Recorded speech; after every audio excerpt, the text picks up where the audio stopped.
Bismillahirrahmanirrahim. Assalamualaikum warahmatullahi wabarakatuh. Saudara-saudara sekalian, hari ini kita ketemu kembali di mata kuliah pemulihan tanaman.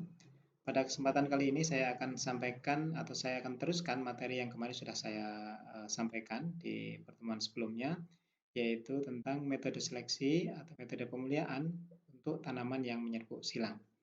Kemarin kita sudah bicarakan beberapa metode, dua metode ya, yaitu ada introduksi kita bicarakan sedikit, kemudian seleksinya kita sudah bicarakan dua, yaitu yang pertama adalah seleksi massa, kita review sedikit, seleksi massa, kemudian yang kedua adalah seleksi tongkol kebaris. Nah, terakhir kita sudah bicarakan tentang seleksi tongkol kebaris atau ear to row selection.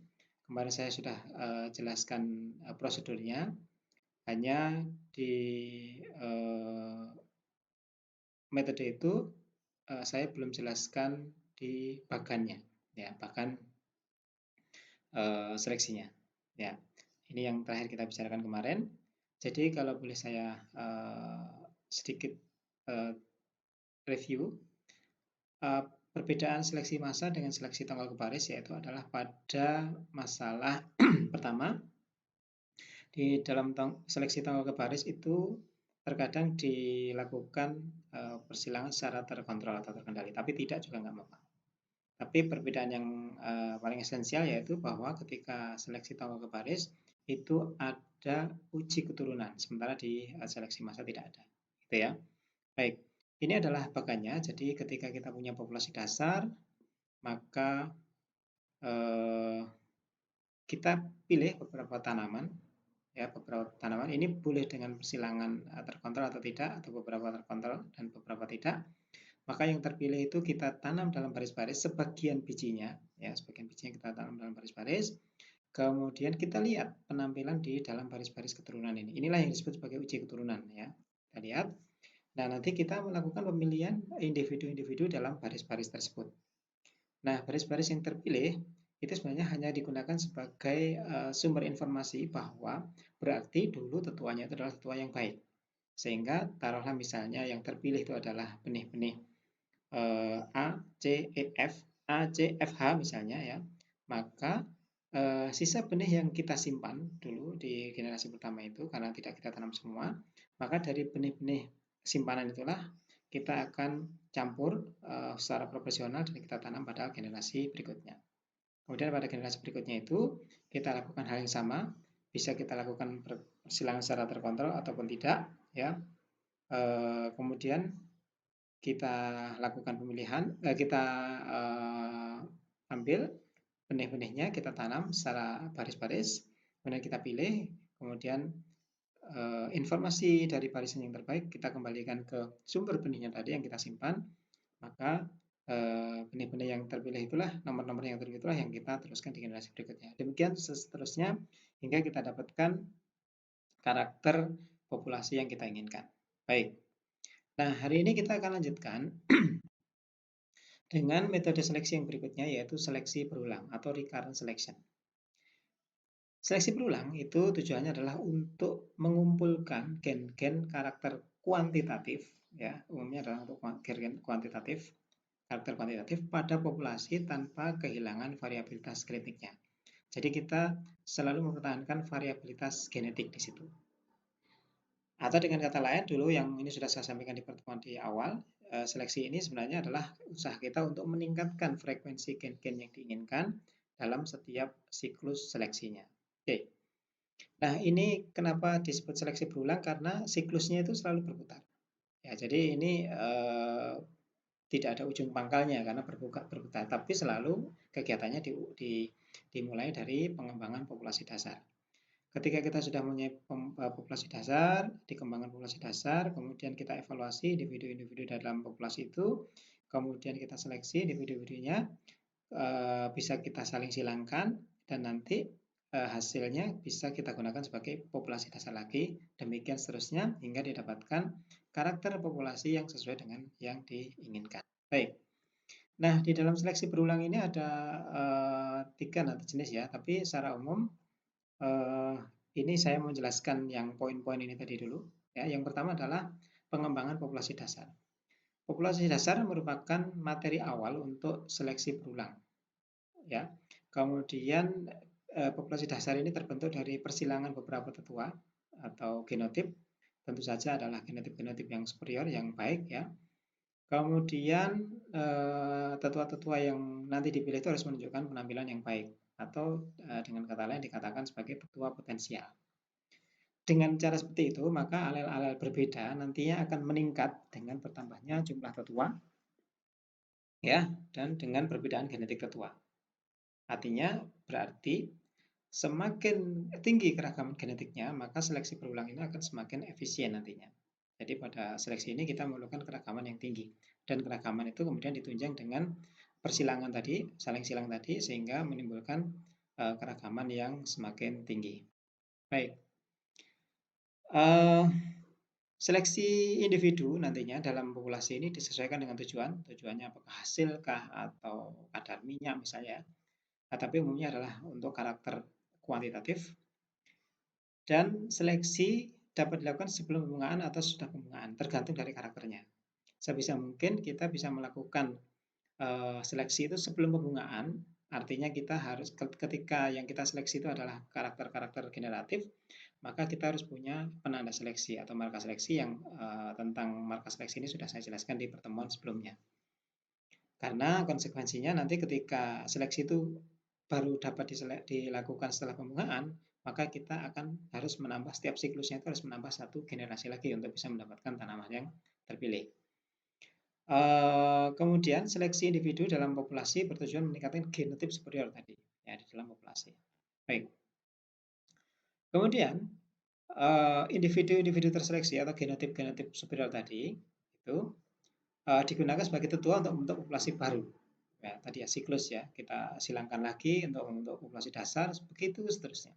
Sehingga nanti gen-gen yang kurang baik itu akan tereliminasi, kemudian gen-gen baiknya akan terkumpul dalam populasi yang bersangkutan. Baik, kita mulai dari metode seleksi berulang yang pertama, yaitu seleksi berulang sederhana atau seleksi berulang fenotipik. Sebenarnya seleksi ini bisa disejajarkan dengan seleksi massa. Nah, kalau kita tanyakan apa bedanya kemudian dengan seleksi massa, ketika kita ingat seleksi massa, ya, kemarin metodenya, berarti bedanya di sini secara esensial adalah bahwa pada populasi ini dilakukan persilangan secara terkontrol. Ya, kalau di seleksi massa kan tidak, dilakukan random mating, terserah mau menyerbuk ke mana. Ya, bedanya adalah kalau di seleksi ini dilakukan persilangan secara terkontrol. Nah, seleksi tetap dilakukan pada penampilan fenotip, ya, tetapi adalah kalau dalam hal ini kita memilih tetua-tetuanya, bukan memilih individu yang mau dipilih nanti. Jadi penampilan tetua yang dilakukan seleksinya untuk disaling silangkan tadi, gitu. Tidak ada uji keturunan sama dengan seleksi massa, ya. Terdapat kontrol persilangan tadi sudah saya sampaikan. Kemudian tujuannya tadi meningkatkan genotip superior dalam populasi. Nah, nanti varietas yang dihasilkan itu adalah varietas bersari bebas atau open pollinated variety. Baik, ini prosedurnya. Jadi ketika kita sudah punya populasi dasar awal, ya, ditanam sedemikian rupa sehingga memungkinkan untuk diadakan seleksi secara individu. Itu artinya yang paling jelas adalah kita menanam dalam jarak tanam yang cukup lebar agar kita punya kesempatan untuk mengamati dengan lebih teliti. Ya. Kemudian kita pilih individu-individu superior untuk sifat yang diinginkan, individu yang lain dihilangkan atau diemaskulasi. Nah, ini sebagai catatan nanti. Tadi, ya, sebisa mungkin kita memiliki marka seleksi. Kalau tidak, soalnya kita tidak bisa nanti melakukan persilangan. Karena sudah kadung ketika kita baru bisa memilih setelah dia panen, ya kan kita sudah nggak bisa melakukan persilangan lagi. Jadi nanti ada teknologinya. Kalau sifat-sifat yang kita seleksi itu tidak ada markanya dan hanya baru bisa diamati setelah pembungaan atau setelah produktif. Oke. Kemudian setelah itu, setelah dipersilangkan tadi, hasil persilangannya dipanen, kemudian biji dicampur, biji hasil silangan itu ditanam, kemudian diadakan pemilihan individu-individu superior kembali untuk disilangkan kembali. Demikian seterusnya sampai kriteria atau karakteristik populasi itu sesuai dengan kriteria seleksi yang sudah kita tetapkan sebelumnya. Kriteria seleksi itu bisa misalnya Saya ingin populasi ini mempunyai potensi hasil misalnya di atas 10 ton per hektar misalnya. Itulah yang digunakan sebagai patokan untuk seleksi nanti. Baik, ini bagannya ya. Jadi ketika kita punya populasi dasar, kemudian kita memilih individu-individu yang mau kita jadikan sebagai tetua, kita saling silangkan dalam contoh gambar ini misalnya A disilangkan dengan C, G dengan F, B dengan H, dan seterusnya. Kemudian biji-biji hasil persilangan itu dicampur, ditanam dalam populasi berikutnya, generasi berikutnya. Populasi berikutnya itu juga kita lakukan hal yang sama, kita pilih individu yang superior, yang baik, kemudian kita saling silangkan juga. Kemudian hasil persilangannya kita campur lagi, kita tanam dalam populasi baru, generasi baru, kita lakukan seleksi untuk siklus-siklus berikutnya. Demikian seterusnya. Itulah makanya disebut sebagai seleksi berulang. Oke, efisiensi dari seleksi ini itu tentu saja tergantung dari tingkat keragaman genetik dari siklus-siklus sebelumnya. Dengan keragaman genetik yang hampir sama antara satu siklus seleksi dengan siklus seleksi sebelumnya, maka kemajuan seleksi pada siklus-siklus selanjutnya masih dapat diharapkan. Jadi meskipun keragaman genetiknya itu hampir sama, satu siklus dengan siklus sebelumnya, kita masih bisa mengharapkan kemajuan genetik. Nah, tentu saja dengan catatan bahwa ketika kita memiliki populasi dasar dengan keragaman yang tinggi, maka itulah yang lebih diharapkan. Nah, ini yang saya sampaikan tadi, yang akan saya bicarakan. Berapa waktu yang diperlukan untuk menyelesaikan satu siklus seleksi, tergantung dari tadi, kita seleksi karakter apa. Kita hanya memerlukan satu generasi atau satu musim tanam bila karakter yang akan diperbaiki itu sebagai patokan seleksi tadi itu dapat dievaluasi atau dapat dilihat sebelum fase pembungaan. Misalnya contoh ketahanan penyakit misalnya gitu ya, itu kan bisa kita amati sebelum pembungaan. Atau misalnya jumlah anakan kalau padi misalnya gitu ya, atau tinggi tanaman pada tanaman padi misalnya gitu. Kita bicara tanaman menyerbuk silang ya. Jadi contohnya bisa yang lain, kalau padi kan tanaman menyerbuk sendiri ya. Tapi karakter-karakter itu bisa kita gunakan. Misalnya tadi tinggi tanaman, jumlah daun bisa kita gunakan untuk karakter seleksi. Nah, kalau karakter itu bisa kita gunakan untuk seleksi, maka kita hanya memerlukan satu generasi atau satu musim untuk menyelesaikan satu siklus seleksi. Ya, karena sebelum berbunga sudah dapat kita pilih, kita saling silangkan, nanti hasilnya bisa kita tanam di generasi berikutnya. Tetapi ketika karakter yang akan diseleksi itu baru bisa dievaluasi setelah berbunga atau setelah panen, artinya kita sudah tidak punya kesempatan lagi untuk menyilangkan tanaman-tanaman terpilih, maka mau nggak mau kita memerlukan 2 generasi atau 2 musim untuk bisa melakukan atau menyelesaikan satu siklus seleksi. Contohnya misalnya karakter yang mau kita seleksi itu adalah kandungan minyak jagung, kan harus panen dulu baru bisa dievaluasi. Nah, kalau sudah panen kan berarti sudah nggak bisa disilangkan lagi dari tanaman terpilih tadi, gitu kan? Jadi kita perlu satu generasi lagi. Oke, ini adalah prosedurnya ya, prosedur seleksi untuk yang hanya memerlukan satu generasi. Jadi yaitu pada musim pertama kita menanam populasi dasar, kemudian melakukan inokulasi kalau itu yang sifat yang kita inginkan adalah ketahanan penyakit tadi misalnya gitu ya. Kemudian pada saat fase pembungaan atau menjelang fase pembungaan kita pilih tanaman yang tahan. Kemudian kita lakukan persilangan antara tanaman-tanaman yang tahan tadi, ya. Kemudian biji yang dihasilkan dicampur, setelah disilangkan kan menghasilkan biji, kemudian kita campur, kita tanam sebagai populasi dasar di siklus berikutnya. Nah, musim kedua nanti sudah kita bisa lakukan untuk siklus yang kedua, kita lakukan hal yang sama dengan yang kita lakukan di generasi pertama ini. Nah, untuk yang tadi pengamatannya atau seleksinya baru bisa dilakukan setelah generatif, setelah berbunga, ya setelah hasil gitu ya. Artinya kita tidak punya kesempatan lagi untuk menyilangkan, maka ini prosedurnya. Jadi di musim pertama kita menanam populasi dasar, oke, kemudian kita harus melakukan selfing dulu pada setiap individu tanaman. Atau bisa kita lakukan pemilihan individu-individu terpilih yang apa namanya punya indikator awal bahwa itu nanti adalah genotip-genotip yang baik. Atau kalau tidak ya semuanya berarti harus di selfing gitu ya. Kemudian setiap individu bijinya dipanen, kemudian bijinya dianalisis Kalau tadi contohnya adalah kandungan minyak ya, dianalisis kandungan minyaknya, kemudian sebagian lagi disimpan ya untuk ditanam di generasi berikutnya. Seolah-olah seperti uji keturunan sebutannya ini ya, seolah-olah.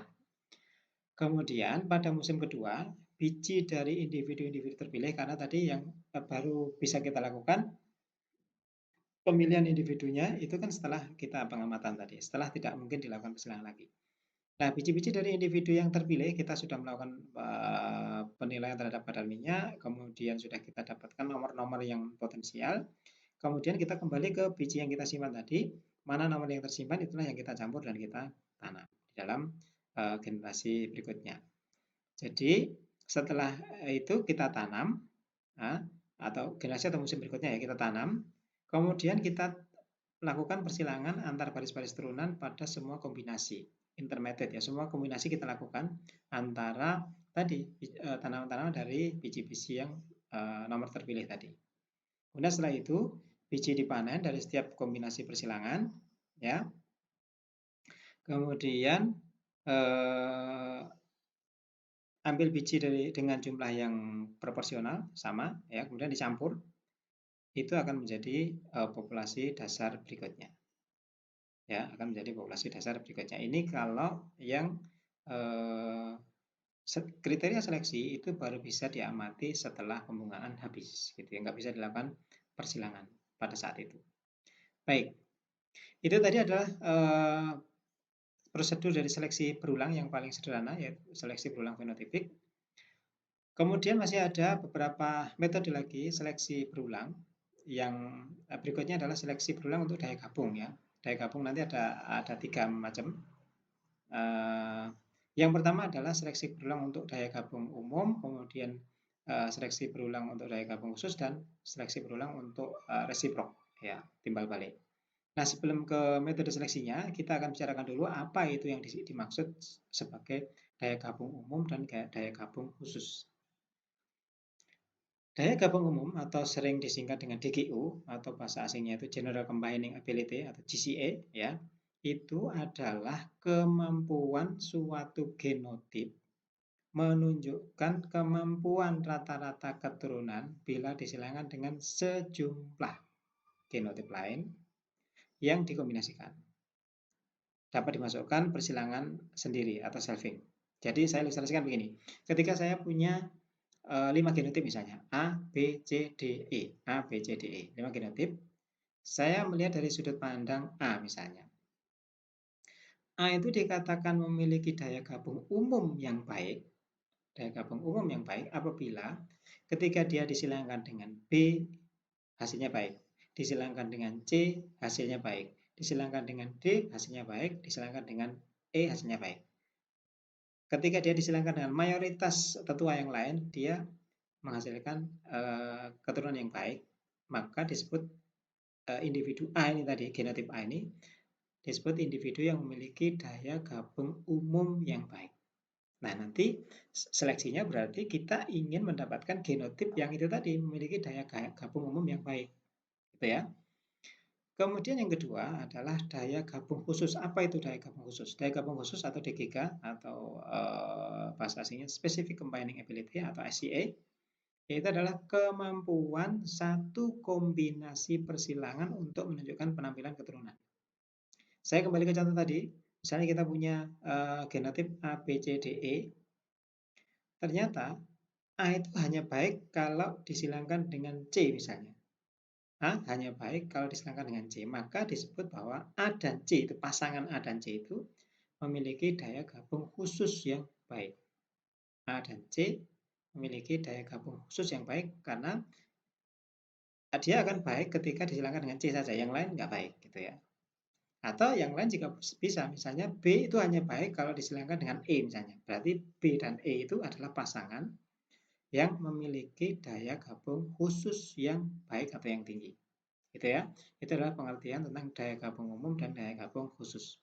Nah, sekarang kita akan lihat yang pertama dari seleksi berulang untuk daya gabung umum. Dasarnya tetap sama ya, bahwa kita melihatnya dari fenotip, tetapi kita melihat dari fenotip keturunan. Artinya sebenarnya kita sedang mengevaluasi genotip sebenarnya. Tidak ada kontrol persilangan dalam metode seleksi ini, ya, tetapi terdapat uji keturunan. Uji keturunan sudah kita jelaskan di depan, ya. Tetapi yang spesifik dalam seleksi ini adalah bahwa tetua pengujinya, jadi kan ada uji keturunan. Nah, tetua pengujinya atau salah satu tetuanya, ya, atau tetua yang sedang tidak kita akan seleksi, tetua yang sebagai pengujinya, itu harus punya syarat, yaitu memiliki keragaman genetik yang luas. Kenapa harus memiliki keragaman genetik yang luas? Ya tadi kan, ini kan daya gabung umum. Kita ingin tahu genotip-genotip yang mau kita seleksi itu, dia punya potensi untuk disilangkan dengan banyak genotip atau enggak untuk menghasilkan sesuatu yang baik. Berarti kan keragaman genetiknya harus luas, ya. Nah, ini enggak usah dihafalkan, ya. Nanti kalau Anda sudah nangkap logikanya, Anda bisa tahu dengan sendirinya. Nah, yang penting Anda ketahui adalah bahwa apa itu yang bisa kita gunakan sebagai penguji yang memiliki keragaman genetik luas tadi, yaitu misalnya adalah varietas berserbuk terbuka atau open pollinated variety tadi, jelas dia memiliki keragaman genetik yang luas. Atau kemudian misalnya varietas hibrida ganda, ya. Nanti tentang varietas hibrida akan kita jelaskan di pertemuan berikutnya, insya Allah, ya. Kemudian yang berikutnya, tetua penguji tadi harus memiliki sifat yang tidak menonjol untuk karakter yang diperbaiki. Artinya gini, ketika kita mau seleksi kadar minyak tadi misalnya gitu, ya, ada suatu populasi kita mau seleksi kadar minyaknya, nah si tetua penguji itu nggak boleh menonjol di kadar minyaknya, karena nanti bisa rancu hasilnya. Karena yang mau kita seleksi kan yang populasi ini. Kalau nanti tetua pengujinya sudah memiliki kadar minyak tinggi, khawatirnya nanti kadar minyak tingginya itu dari tetua penguji tadi, gitu ya. Karena padahal ini sebenarnya hanya digunakan sebagai penguji saja, gitu, ya. Jadi penguji harus memiliki sifat yang tidak menonjol untuk karakter yang tadi sedang diperlukan. Kalau yang menonjol untuk yang sifat yang lain nggak masalah, gitu ya. Nah, nanti hasilnya dari seleksi ini akan didapatkan genotip-genotip yang potensial untuk dijadikan sebagai komponen dari varietas sintetis, ya. Garu-garu potensial atau komponen dari varietas sintetis. Oke. Ini adalah prosedurnya, ya. Jadi pada generasi pertama atau disebut sebagai G1, kita menanam populasi dasar, kemudian membuat sejumlah selving, ya, sehingga menghasilkan populasi S1. Ingat, ya, ada G1 menghasilkan S1 karena hasil selving pertama. Pada generasi kedua, G2, sebagian biji dari S1 tadi ditanam secara terpisah, ya, terpisah dalam baris-baris, dan sisa bijinya disimpan. Ini seperti irturo, ya, ditanam dalam baris-baris, sisanya disimpan. Di samping itu, pada saat yang sama kita menanam populasi tetua penguji, karena kita mau melakukan persilangan, jadi kan harus kita tanam pada waktu yang sama agar nanti sinkron pembungaannya. Jadi ketika kita menanam S1, pada saat yang sama kita juga menanam tetua penguji. Kemudian setelah masuk generatif, kita lakukan sejumlah persilangan, ya, antara galur S1 dengan tetua pengujinya. Kita lakukan penyerbukan. Nah, biji hasil persilangan pada generasi kedua itu ditanam dengan ulangan secukupnya. Ya, ini untuk uji keturunan maksudnya. Ya, ditanam dengan ulangan secukupnya untuk uji keturunan. Kemudian pada generasi ketiganya diadakan pemilihan galur S1 berdasarkan uji keturunan. Tadi kita menanam di G2 secukupnya untuk uji keturunan, ya. Nah, dari generasi itu kita akan dapatkan informasi S1 yang mana tadi sebenarnya yang bagus, gitu. Jadi kita pilih nanti S1 yang bagus tadi, nomor-nomor yang bagus, kita tanam untuk generasi ketiga. Nah, galur S1 yang menghasilkan turunan yang baik itulah nanti yang mau diteruskan pada generasi berikutnya. Kemudian pada generasi keempatnya, sisa biji dari S1 tadi dicampur untuk ditanam. Populasi ini dibiarkan kawin acak, tidak dilakukan persilangan lagi, ya, atau selving lagi. Dibiarkan kawin acak agar terjadi rekombinasi. Nah, biji hasil kawin acak ini kemudian dicampur untuk digunakan pada siklus berikutnya. Ini adalah prosedur seleksi berulang untuk daya gabung umum. Ya, daya gabung umum. Nanti dari seleksi ini juga karena ini seleksi berulang, maka kita lakukan terus sampai kita mendapatkan populasi yang karakter populasinya sesuai dengan yang kita inginkan.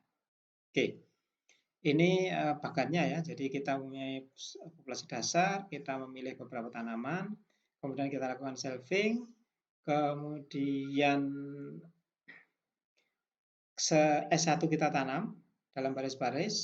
Di samping itu kita melakukan penanaman tetua penguji. Ingat tetua penguji sebagai jantannya, ini sebagai betinanya karena inilah yang nanti akan kita panen bijinya. Kemudian tidak semuanya S1 disimpan, S1 sebagian tidak semua ditanam, sebagian disimpan ya. Kemudian kita lakukan uji keturunan dari S1 tadi ya. Kemudian ditentukan galur S1 yang memiliki penampilan yang sesuai dengan yang diharapkan tadi. Oke, kemudian sisa biji S1 ditanam, dicampur ya. Sisa biji S1 yang terpilih maksudnya itu dicampur dan ditanam sebagai sebuah populasi, kemudian dibiarkan kawin acak agar terjadi rekombinasi, kemudian hasil panen dari ini kita campur bijinya sebagai nanti kita tanam untuk siklus berikutnya kita beri nama G1 aksen. Kalau tadi itu G1 yang tadi karena siklus pertama, yang ini G1 aksen maksudnya generasi pertama pada siklus yang kedua, pada siklus yang berikutnya. Satu siklus selesai ya, nanti tinggal meneruskan pada siklus-siklus berikutnya. Sehingga diperlukan 4 generasi ya tadi ya untuk menyelesaikan satu siklus seleksi. Oke. Kita teruskan untuk yang kedua, yaitu seleksi berulang untuk daya gabung khusus. Saya tidak akan jelaskan sedetail tadi, karena sebenarnya agak mirip ya, hanya nanti ada sedikit perbedaan. Tujuan dari seleksi ini adalah untuk mencari kombinasi yang khas. Tadi sudah saya jelaskan apa itu daya gabung khusus. Kita mau mencari kombinasi yang khas dari tetua, ya, yang memperlihatkan perbaikan terbesar dari satu populasi. Galur murni yang lebih baik nanti akan bisa diturunkan dari populasi tersebut. Maksudnya gini, ketika nanti kita sudah mendapatkan individu-individu yang terpilih, pasangan-pasangan individu yang terpilih, maka pasangan-pasangan itu bisa kita galurkan, kita murnikan, yang nantinya kita bisa gunakan pasangan-pasangan galur murni dari genotip galur murni dari hasil seleksi tadi itu untuk tetua hibrida. Jadi arahnya ini adalah untuk menyeleksi calon-calon tetua hibrida. Gitu ya. Prosedurnya sama ya secara umum, hanya perbedaannya itu adalah di tetua pengujinya. Kalau tadi yang daya gabung umum itu karena kita mau mendapatkan kombinasi persilangan satu tetua dengan banyak tetua itu yang bagus, maka tetua pengujinya harus mempunyai keragaman genetik yang luas. Nah, karena yang ini kita mau mendapatkan daya gabung khusus satu pasangan yang bagus, maka tetua pengujinya harus memiliki variabilitas genetik yang sempit.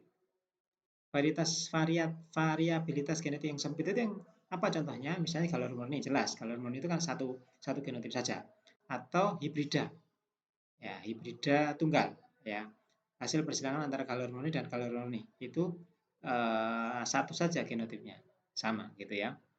Nah nanti varietas yang dihasilkan dari seleksi ini, ya jadi seleksi ini tidak langsung mendapatkan varietas memang, tapi mendapatkan tetua-tetua calon varietas ya. Kita akan gunakan untuk membuat varietas hibrida tunggal atau hibrida ganda nantinya dari hasil seleksi ini. Oke. Kemudian yang ketiga yaitu yang terakhir untuk seleksi berulang ini adalah seleksi berulang timbal balik. Yaitu merupakan gabungan dari seleksi berulang untuk daya gabung umum dan seleksi berulang untuk daya gabung khusus. Kenapa disebut seleksi timbal balik? Ya karena setiap populasinya itu berperan sebagai penguji sekaligus sebagai yang diseleksi gitu secara timbal balik. Jadi dua populasi dasar yang digunakan itu sebaiknya memperlihatkan diversitas yang cukup besar. Ya, nanti kita lihat mana yang mempunyai yang merupakan pasangan yang spesifik yang bagus, mana yang memiliki daya gabung umum yang bagus, gitu ya. Dengan cara ini kita mengharapkan perbaikan populasi pada setiap generasinya nanti. Oke, persyaratan seleksi berulang timbal balik ini yaitu adalah bahwa seleksi tetap didasarkan pada keturunan ya, tadi uji keturunan. Kemudian terdapat kontrol penuh terhadap persilangan karena kita ingin tahu nanti itu yang mana yang hasil tadi, kan kita ingin mengidentifikasi nanti mana yang daya gabung umumnya bagus, mana yang daya gabung khususnya yang bagus. Jadi kita harus melakukan persilangan terkontrol dan kita catat tetua-tetuanya tadi. Kemudian kita harapkan ada peran gen overdominan, gen dominan dan aditif nanti yang ada di situ. Kemudian kita juga harus melakukan uji keturunan ya. Kemudian varietas yang dibentuk adalah varietas perbaikan hibrida biasanya. Oke, itu adalah tiga seleksi berulang yang kita bicarakan pada kesempatan hari ini. Masih ada satu lagi yang harus kita bicarakan, yaitu metode pemuliaan untuk tanaman menyerupai silang, yaitu tentang hibridisasi. Tapi karena waktunya sudah tidak mencukupi, maka topik ini akan kita bicarakan pada kesempatan yang akan datang. Baik, untuk hari ini kita akan selesaikan sampai di sini, cukupkan sampai sini pembicaraannya. Saya tutup. Terima kasih. Assalamualaikum warahmatullahi wabarakatuh.